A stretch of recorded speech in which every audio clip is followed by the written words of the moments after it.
Gerai, tada labai trumpai pasakysiu. Pasakysiu iš pat pradžių, kas gali dalyvauti sleme, tai yra kas gali stovėti ant scenos. Ant scenos gali stovėti kiekvienas žmogus nepriklausomai nuo jo politinių pažiūrų, seksualinės orientacijos ar socialinio sluoksnio. Tik poetui yra taikomos 3 pagrindinės taisyklės. Pirmoji taisyklė yra turbūt svarbiausia, tai poetas turi skaityti tik tai savo darbus.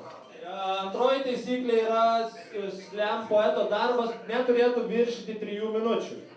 Ir trečioji taisyklė, kad poetas negali naudoti jokių papildomų priemonių, tai jis negali į sceną temptis nei gyvūnėlių, nei giminių, nei artimųjų, nei muzikos instrumentų. Tai čia yra apribojimai, kurie taikomi poetams. O žiūrovams yra dar vienas įdomus dalykas, kad žiūrovai turi teisę vertinti, žiūrovai turi teisę išreikšti visas savo emocijas, savo simpatijas ar antisimpatijas, kai šneka poetas. O kad tai būtų dar aiškiau išreiškiama, yra išrenkami žiūrovų keturi teisėjų staliukai, kuriems yra paduodamos kortelės. Gal gali parodyti? Paduodamos kortelės, kur yra nuo 1 iki 10 surašyti balai. Ir po kiekvieno poeto pasirodymo staliukas pakelia ir parodo, kiek jis vertina poeto pasirodymą. Nei kairė, nei dešinė, nei kaka, nei pipi. Baigta. Dėl to reikėjo, kad vien tylaus sakymo neužtenka. Reikia išraiškos, kad žmogus rėktų, kad žmogus sakytų, kad žmogus išreikštų save ne tik vien plunksną, bet ir, sakysim, žodžiais, išraišką, vaidybą, pasiėmęs vien, sakysim, teatrinę, garsinę išraišką sužavėtų žiūrovą. Va, ko slemui reikia Lietuvoje. Situacija kaip šiuo metu Lietuvoje yra, kad į slemą ir spoken word žmonės rašantis labiau tai vadinama akademinė poezija žiūrėjo kaip į kažkokį tai kreivą dalyką. Dabar jau reikalai taisosi. Lietuva! Lietuva! Lietuva! Lietuva! Lietuva! Lietuva! Tu lieva! Va! Gietu! Lieki!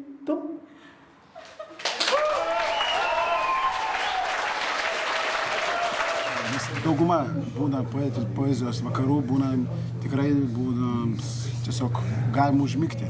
Aišku, tekstas, pavyzdžiui, intelektualus tekstas, įdomus romanas yra skaitomas namie prie, tam tikrą leidžiant laiką, savo laisvalaikį ar dar tiesiog.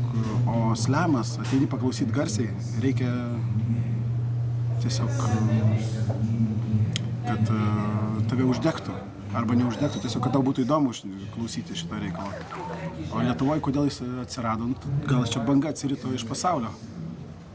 Čia Pocevičius vieną kartą paskambino, sako, pabandykim dalyvauti. Dalyvaus tokie poetai, gal prisijungsi. Ir buvo pirmas slemas mokytojų namuose, mokytojų namų kieme.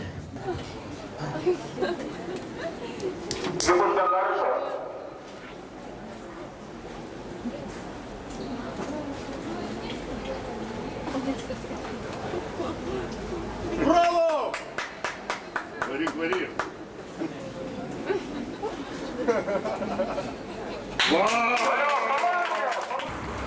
Benas Votie buvo mano draugelis, 100% fliuksus iš Mačiūno komandos. Jis Nicoje gyvena. Jis rengdavo šitą, man atrodo, iš slemo ir paėmęs tą idėją. Jis rengdavo tokius fliuksus koncertus publikai. Laisvą mikrofoną. Kiekvienas išeina ant scenos, radiofonizuotos tenai ir turi 3 minutės. Man atrodo, šitą dalyką 3 minutės jis paėmęs iš slemo. Galvoj tau bigudukai. Nors vaikštai basa, galvoj tau bigudukai. Nors vaikštai basa, ne? Galvoj tau bigudukai. Nors vaikštai basa, galvoj tau bigudukai. Nors vaikštai basa, galvoj tau bigudukai. Nors vaikštai basa, galvoj tau bigudukai. Nors vaikštai basa, galvoj tau bigudukai. Bi šalčininkai, bi nemenšinė, geros vietos, nacionaliniai draustiniai. Dideli udukai, dideli uodai. Kas atsitiko? Viskas. Kur jūsų padorumas? Vaikščioti basai.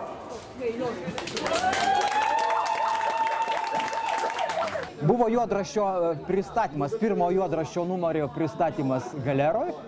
Ten mes susipažinom su Darium Pocevičiumi. Pradėjom svarstyti, kokias darom akcijas anarchistinės Vilniui. Ir buvo visokie pasiūlymai demonstracijų, monstracijų ir visko pasaulyje.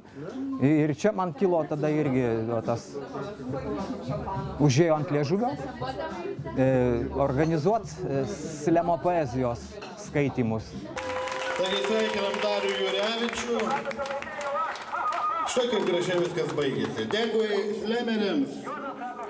Pirmas kartas, bet aš tikiuosi, kad nepasikeitė. Egzotiškai atrodė, bet tai buvo pirmoji, sakysim, kažkokia kregždė, kuri paskui išplito. Raibiai įsijungus į šitą reikalą, tas pajudėjo labai smarkiai. Sakant, ką daryti, kai jūs norite nusikeikti, bet nenorite pasirodyti neprotingais. Iki šiol išties nebuvo, dabar išties yra. Raibys pasiruošęs jums padėti 24 valandas per parą, 7 dienas per savaitę, visą mėnesį, visus metus. Drąsiai vartokite raibį ir taip išvengsite nepatogių situacijų. Užsidavėt savo su plaktuku per pirštą. Ai, raibys! Jūsų automobilis nesiveda, jūs ir taip vėluojate į darbą. Raibys ne automobilis. Jums reikia kažkokio gražaus sparnuoto pasakymo. Raibys per šakas. Jūs norite išlieti pyktį, bet nenorite nieko sužeisti. Raibį dėjau. Kai Kudulajui nusibodo per ilga žiema, Kudulajus ant pilvo išsiliejo uogienę.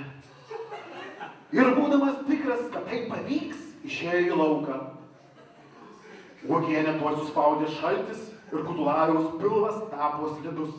Slidus apsidžiaugė Kudulajus, slidus apsidžiaugė Kudulajus, slidus apsidžiaugė Kudulajus. Tikriausiai daug spjaudysios, bet tikras poetas ir turi spjaudytis, kaip man sufleruoja kolega. Dėl to aš gal spjaudysiu, bet nesijaudinsiu. Kaip sakoma, netoks jau ir vytis, jei pimpaliukas nuvytęs. Gerai, kadangi aš visgi myliu tuos vyrus. Lost. Mana, tava, lapatava, atitrūka, jenurūka, Kvyklis, Papiškis, Mamėnai, Kiauliupys, Jantraikėnai. Kai iš Utenos Paziko lakiau, Kiauliupin dainavau. Ir vežys, ir varla, graužia lapų, kirmela. Ei, šaperių, sustok, ūt padabok, manas senelas avelas ganas. Batus nusmoviau, atsistojau ant garuojančias žemelas. Dabokit, dabokit, pa šitiek metų aš vėl namuos. Išsinerti žados iš bukų gaminų, iš aistros, iš maldos, iš kvapų, iš kapų, iš matos, su kapos, suvartos, iš vairos, išsinerti žados, iš kupros, iš žalios, iš ieškos, iš kovos, iš artimo nušvinta siaubinga akis, mano senės burnoj pasiklydo gilyn, jos gerklė nuslydo kličiais akmenim, jos turbūt niekada neatstos, nenurims, pakol man nepavyks, išsinerti žados, iš bukų gaminų, iš aistros, iš maldos, iš kvapų, iš kapų. Aš tikiuosi dėlioti žodžius iki tol, kol jie manęs pačio nesudėlios. Taigi, nagi, mana, žiūrim, ką mes turim, o mes turim. Pirmoje vietoje, pradėsime geriau nuo antros vietos, antroje vietoje.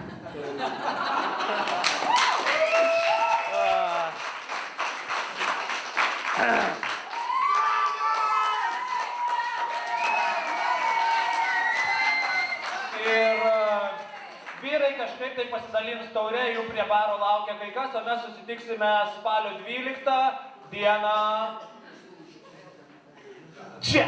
Prasidėjo gal nuo Fliuksus ministerija, kada čia sako, turiu kabinetą ir pas mane ten Fliuksus ministerija galima daryti susirinkimus, aptarti tą visą reikalą, organizacinius klausimus ir gauti salytę. Ir viskas, ir toj salėje mes ir viskas prasidėjo irgi, tam Fliuksus ministerijoje prasidėjo slam renginiai, gan anšlaginiai, paskui Bob Holmanas įsitraukė, paskui pradėjo mus ir kviesti kažkur tai dalyvauti, tai ir tas judėjimas jaučiasi. Kudirka, kėdė ir kudirka, aikštė. Kudirka, biblioteka, kudirka ir mokykla, kurioje šiuo metu darbo vietų nėra. Balų nereikia, kadangi yra finalistai, jokių balų. Aidas. Visur aidas. Kalnuose aidas. Metro aidas. Atsibundi, pro langą aidas. Kas už aidą?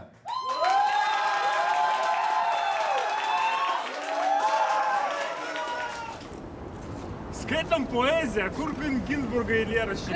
Давай, palaikyk šitą, skelbsi. Давай, Slava, Dano, protekstas antra dalis. Slamoki. 1, 2, 3. Tarytum naivi mokinukė, stilingais juodais akinukais. Graži ir ne vien tik iš snukio. Absoliučiai faina. Darysime grand plotą. Ateis į mano skvotą. Gėdodama T-Rex šmotus. Nunčiakų nešina. Kai amoraliais liežuviais.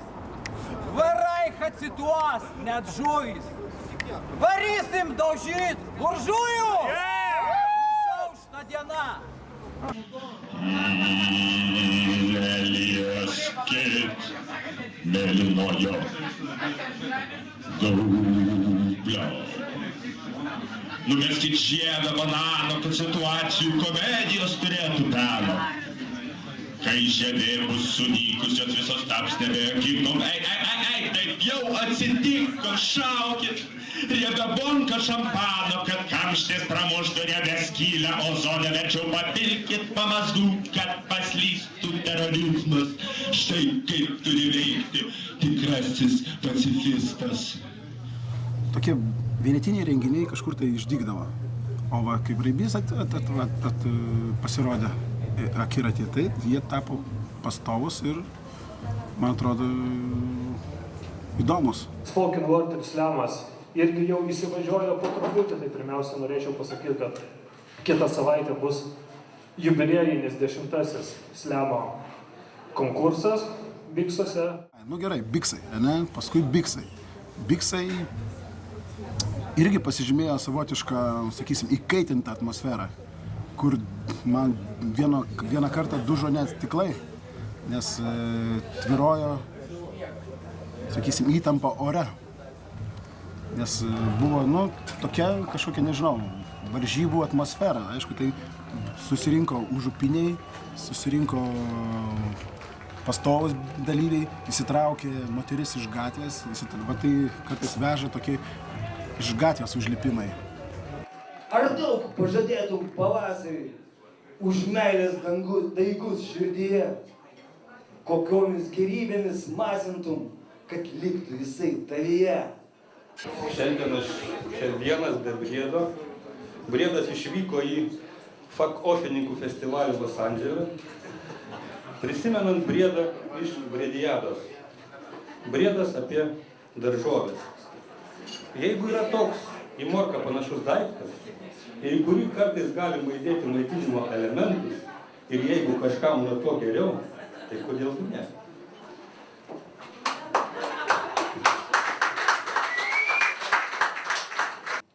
Arbata be cukraus, limonadas be cukraus, saldainis be cukraus ir saldiklis be cukraus.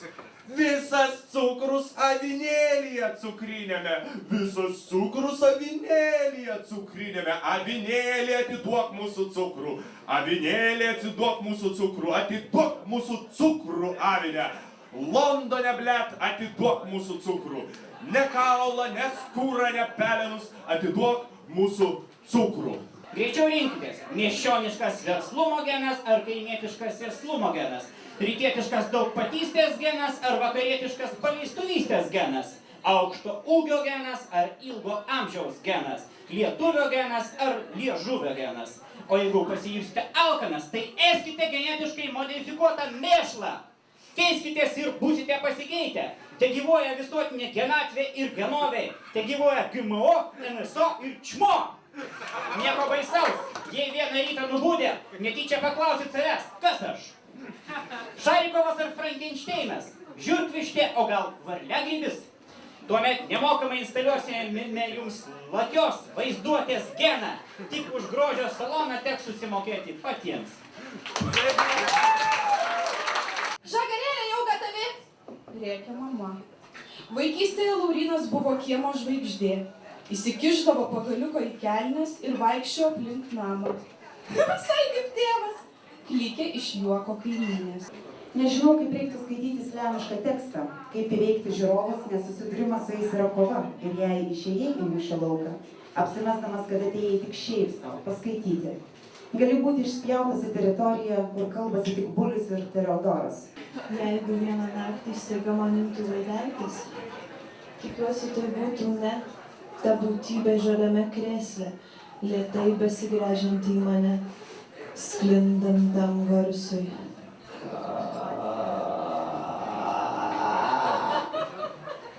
Ir tada įvykdai revoliuciją, kuri vadina šiandien. Nice shoes. Wanna fuck? Oi, oi, karšta, oi, oi, šalta, oi, oi, karšta, oi, oi, šalta, labai nesmagu.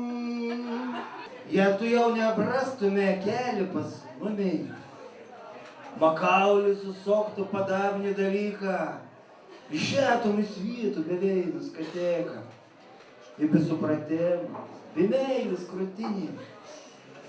Surastum pasaulį kaponskijus sutvertus, pažintum pačius nesurasnus nuošmuotus, alveltų tų laimis aname iškotum.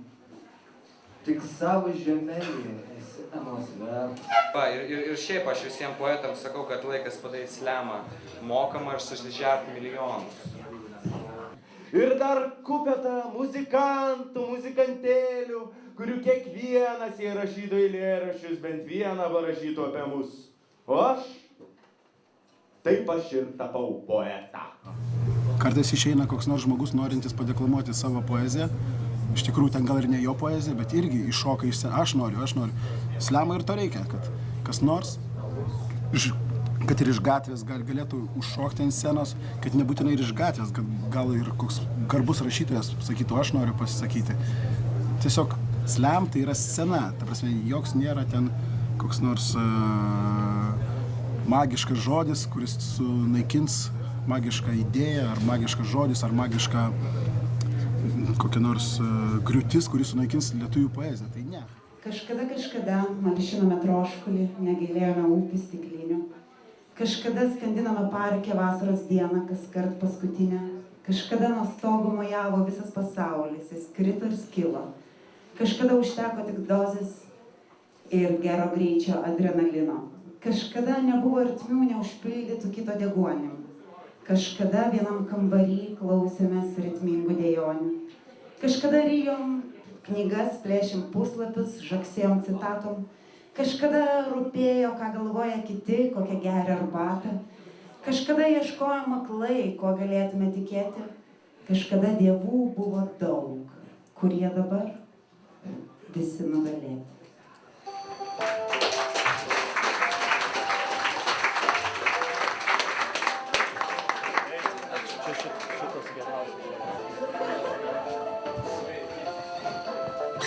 Man šitas geriausias. Žiauriai geriausias. 10, 9, 9, 8. Paprojam daugiau gal galui. Ir ant scenos lipa Kudirka.